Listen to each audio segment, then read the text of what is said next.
when I opened my eyes, I was in a completely different place. And I was in the most beautiful place. It was like a realm of this magnificent color that looked like an opal. It was a living color.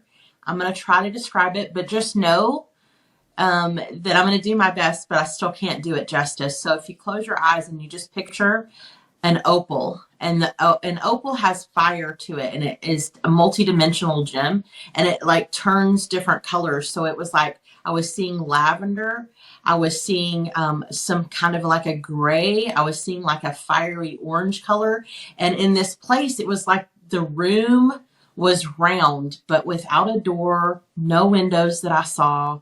I was just instantly there. To my left, I see 3 very, very tall, ethereal, what I recognize as angels, and I'm 5 foot, so in actuality, they were much, much taller, 7 or 8 feet.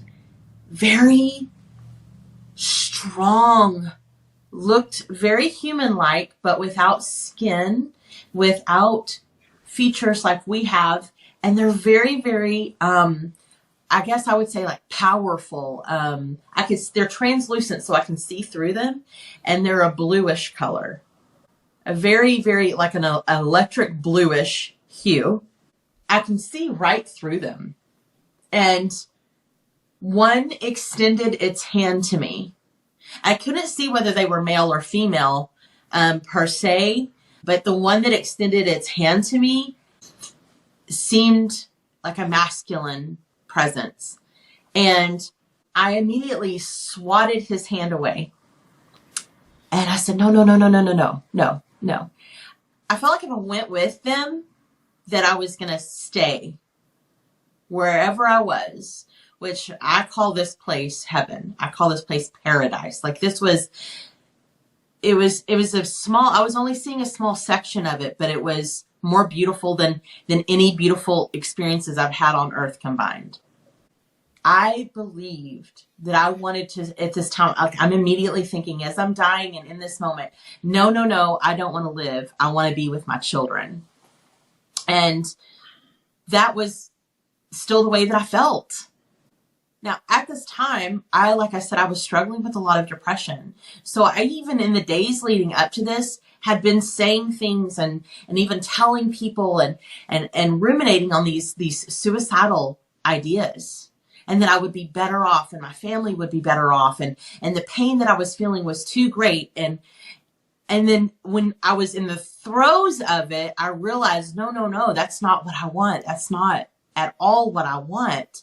I want to live. I want to enjoy my life. I want to live differently as I'm, was dying. And then now in this, so immediately in front of me, Eric, I don't know the measurements. Okay. So I'm saying like 7, 8 feet tall. I don't know the measurements. I mean, there was no measurement stick, but I perceive the presence in front of me to be 100 feet tall. It was a spirit. I could not see it, but I could feel the presence. And there was this powerful love just radiating from this presence. But that was the first thing. And when I tried to talk, I didn't actually need to speak. It immediately transmitted like from my mind outward. I knew that this power was like 1,000,000 volts of electricity. Like this was so powerful that I could have spontaneously combusted in this presence, that I had made the choices that led up to this. Okay. And the presence was just so calm. And I felt so safe and so loved, Eric, realizing like I've never even known love. And now I'm in front of it, I'm saying, please let me go back. Let me go back. Immediately, boom, we're in another environment. The second environment is, I always turn my body as I tell my story. That's okay. It's like I'm living it. And in front of me, I'm on some kind of platform and I'm looking at millions of people. I don't know how many people. And his presence is right next to me. And I say, what do I do? because all these people are just looking at me. And they're looking up like, just waiting. I don't know what for. And they're all standing very close together. I remember that their arms and their shoulders were touching. And I saw every nationality. And nobody was separate. Like, it was just a huge group of human beings by the millions standing there waiting, all dressed the same. I lean into his presence and say, what do I do?